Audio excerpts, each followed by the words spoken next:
কিশোরী দোলে রাস বিহারী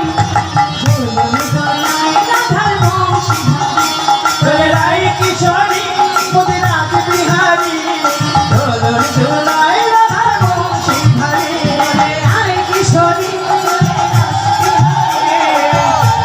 দোলায় রাধার বংশী ধারী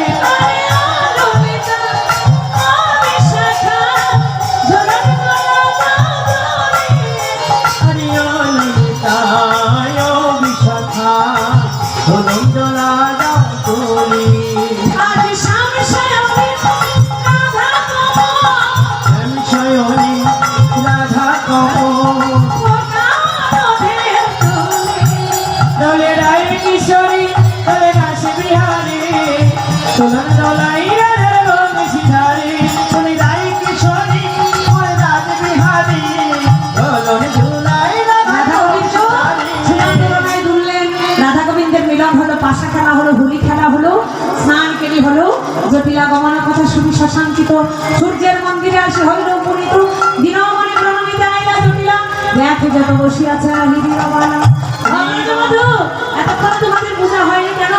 জটিলার কথা শুনে রাধারানী বলছে দক্ষিণা ভালো দেয় না জটিলা, সেজন্য আমি পূজা করব না।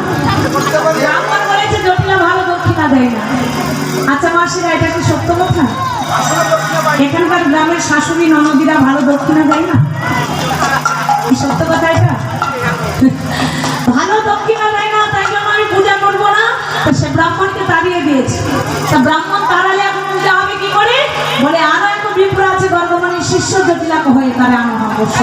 এবার ব্রাহ্মণ বেশে ভগবান এসে সূর্য মন্দিরে দাঁড়ালে, এবার ব্রাহ্মণ বেশে গোবিন্দকে পূজার আসনে বসিয়ে সকল সখীগণ উলুধ্বনি জয়ধ্বনি করতে লাগলেন।